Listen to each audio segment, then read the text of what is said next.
You wake to silk against your skin, but your hands are trembling. Through the latticed window, the Bosphorus glitters like scattered diamonds, and somewhere in the palace corridors you hear footsteps, measured, deliberate, coming closer. Your heart pounds because you know what those footsteps mean. Tonight, a silver tray will decide if you see tomorrow. You're 15 years old, and you've just realized that beauty in this place isn't a blessing. It's a death sentence. Before we go any deeper, I'd love to drop a comment and tell me where you're watching from. It honestly amazes me that a story from 5 centuries ago can reach someone in São Paulo, Lagos, or Toronto, all searching for the same forgotten truth. This is Topkapi Palace in Istanbul, heart of the Ottoman Empire, sometime between 1520 and 1650. Behind walls adorned with turquoise tiles and golden calligraphy lived nearly 400 women in what European ambassadors called the most beautiful prison ever conceived by man. They weren't wrong about the beauty. Fountains that sang with moving water, gardens perfumed with jasmine, rooms where every surface shimmered with mother of pearl. But they also weren't wrong about the prison part.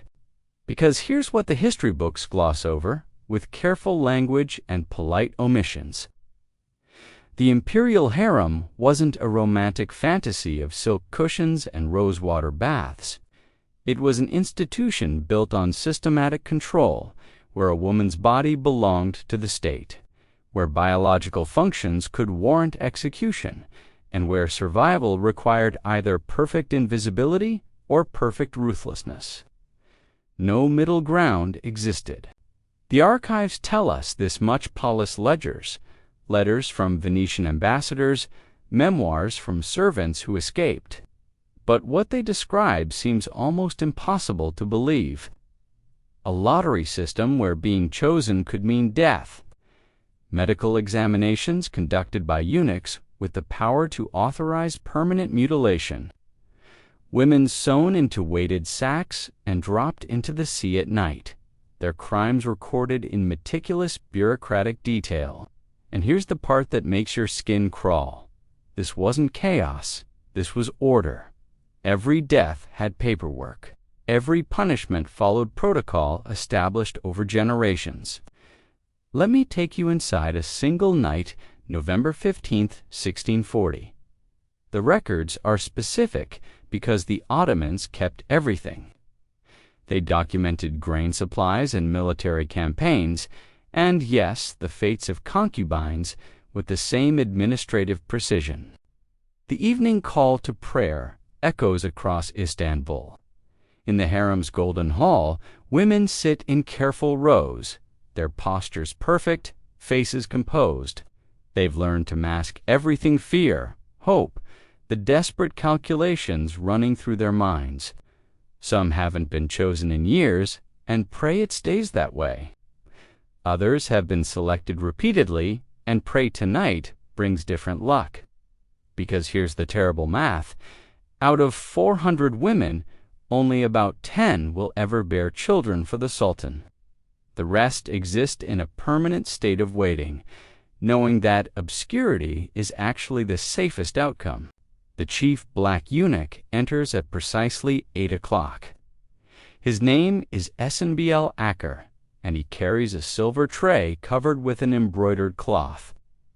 On that tray are folded pieces of parchment, each bearing a woman's name written in careful Arabic script. The Sultan hasn't even chosen personally that would require acknowledging what comes next. Instead, the selection happens almost by chance, a lottery where the prize might be elevation to power or something far worse. Esnbl Aker unfolds a single piece of parchment. "Ake," he announces. A 17-year-old girl stands. She's Circassian, brought to the palace 3 years ago, and until this moment, she's been grateful for being overlooked. The other women don't meet her eyes. Some feel relief, not me, not Kemet. Others feel something darker, a competitive satisfaction that one more rival has been pulled from obscurity. Two junior eunuchs escort Ache through corridors that take exactly 12 minutes to traverse. They've timed it. Everything here is timed, measured, controlled. But when they reach the preparation chambers, something goes wrong. The attendants discover that Ache is in her monthly cycle, a natural biological function that in any reasonable world would mean nothing.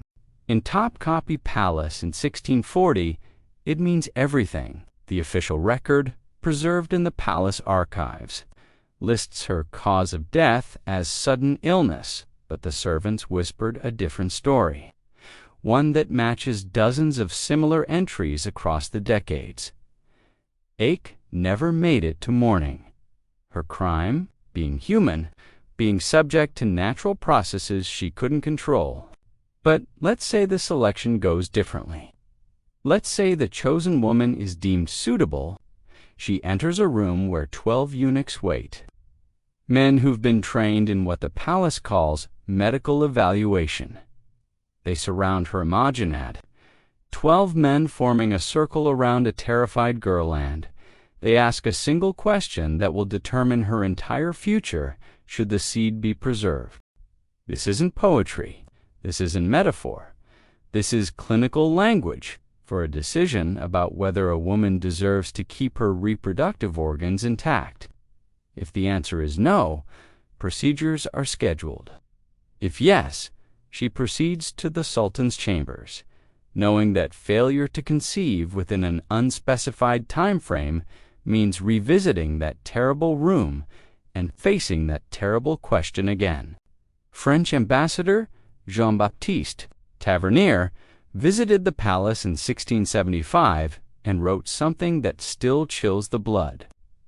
The women of the Seraglio live in such fear of selection that many resort to drinking potions that damage their ability to bear children, preferring certain barrenness to the uncertainty of the tray. Read that again. Women were deliberately destroying their own bodies to avoid the possibility of being chosen. They were choosing permanent damage over temporary hope. That tells you everything about what happened in those preparation chambers. In those private evaluations, in the dark waters of the Bosphorus, where palace records mention relocations, but witnesses describe something else entirely. On March 3, 1652, 23 women disappeared from the harem in a single night. The ledger notes their reassignment. It doesn't mention the weighted sacks or the boats that left the palace docks after midnight, or the way the Bosphorus currents carried secrets toward the Black Sea. Now here's where the story takes a turn that makes everything even more disturbing. Because in this system designed to break women, one 15-year-old girl didn't just survive, she conquered. Her name was Alexandra Lisowska, though history remembers her as Roxelana. And her story proves that sometimes the only way to survive hell is to become a demon yourself. Picture this: Ukrainian countryside, 1520. A girl helping her father, an Orthodox priest, prepare for Sunday service. She's picking wildflowers when Crimean Tatar raiders appear on the horizon. Within hours, her family is dead, her village burned, and she's in chains with dozens of other girls bound for the slave markets of Istanbul. Most girls in that situation would break. Alexandra decided to win. The transformation began the moment she entered Topkapi. While others cried for their lost families, she studied. She realized that tears meant weakness, and weakness meant death. So she created Roxelana persona, so perfectly constructed that eventually she forgot Alexandra had ever existed. Palace records from 1521 showed that within 6 months she'd mastered Turkish, Arabic, and Persian. Not conversational skills, perfect fluency. Other harem women reported seeing her practice until her mouth bled, repeating phrases until her accent vanished. She understood something crucial. Language wasn't just communication. It was camouflage, it was survival, it was power. But language was merely her first weapon. The truly disturbing part was how she studied Sultan Suleiman like he was a puzzle to solve.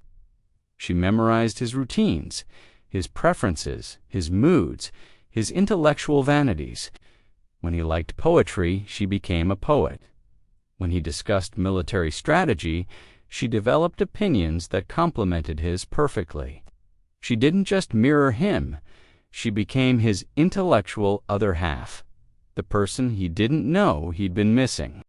Here's what makes her story so unsettling. Roxelana pioneered psychological manipulation techniques that wouldn't be formally studied until the 20th century. She used intermittent reinforcements, sometimes warm, sometimes distant, always unpredictable. She made Suleiman addicted to figuring her out, to earning her approval, to wondering what she was thinking. She turned the power dynamic on its head so subtly that he never noticed it happening. In 1524, the palace caught fire. Common occurrence in wooden structures with oil lamps. While everyone fled in panic, Roxelana stayed behind and risked her life to save Suleiman's favorite manuscript of poetry. She emerged from the flames, coughing, clutching the book, a hero. Except modern analysis of the fire patterns suggests it started in a storage room that only Roxelana had access to. She created the crisis to become the hero. She engineered her own legend. By 1534, she'd achieved the impossible. For 500 years, Ottoman sultans never married. They took concubines, had children, but marriage was forbidden because it created legal complications for succession. Roxelana convinced Suleiman that their love transcended tradition. Historians have found her letters from this period and their masterclasses in manipulation. Every word calculated, every emotion precisely calibrated to push the Sultan toward, breaking half a millennium of precedent. But once she secured marriage, once she had 6 children with Suleiman, Roxelana's survival instinct transformed into something monstrous. Because there was still a problem, Prince Mustafa, Suleiman's eldest son, from another woman. Mustafa was popular, competent, beloved by the military. By all accounts, he would have made an excellent sultan. He had to go. The assassination took 3 years to orchestrate. Roxelana didn't use poison or hired killers to obvious, to traceable. Instead, she planted seeds of doubt. She had agents spread rumors about Mustafa's ambitions, his meetings with military commanders, his growing impatience with his father's long reign. She created a fictional conspiracy so believable that Suleiman began to see rebellion in his son's every action.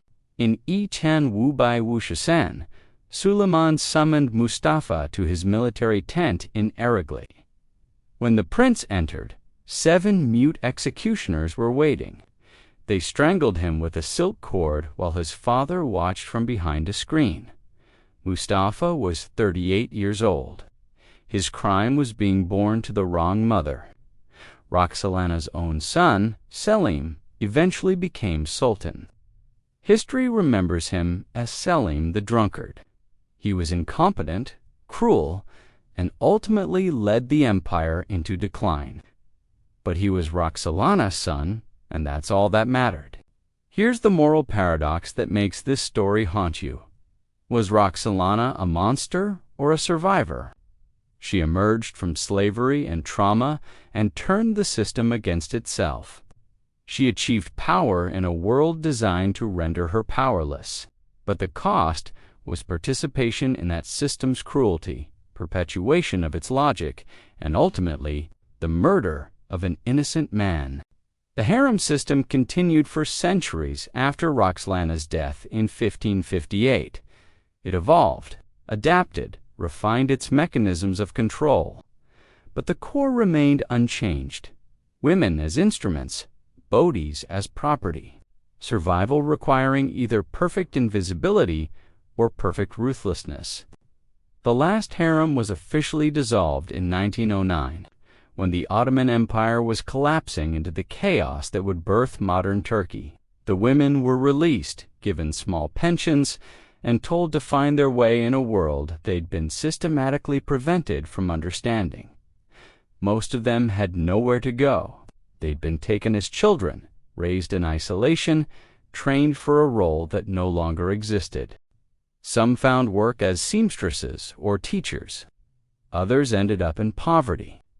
A few wrote memoirs, though these were often heavily edited by male relatives uncomfortable with the truths their women wanted to tell. One elderly woman, interviewed in 1925, said something that the translator almost refused to record. People think we were the lucky ones. They don't understand that luxury and cruelty can exist in the same room, that you can eat from golden plates while your soul starves, that you can survive something and still never escape it. The archives remain in Istanbul, thousands of documents recording centuries of systematic control disguised as prestige, births and deaths, selections and disappearances. Women reduced to ledger entries, their entire lives summarized in a few lines of bureaucratic script. Most of the records focus on the sultans, their reigns, their conquests, their architectural achievements. The women appear as footnotes, if they appear at all. But if you look closely at those documents, if you read between the administrative language and careful euphemisms, you can still see them. The girl from Circassia, whose period sealed her fate. The teenager from Ukraine who became a queen and a killer. The 400 women sitting in perfect rows, waiting for a silver tray to determine if they'd see tomorrow. They lived in the most beautiful prison ever built. They ate from jeweled plates and bathed in rose water. They wore silk and slept on cushions stuffed with swansdown. And they knew every single day that beauty and horror aren't opposites. They're often roommates, sharing the same golden cage, breathing the same perfumed air. The Bosphorus still flows past those palace walls, carrying its secrets toward the sea.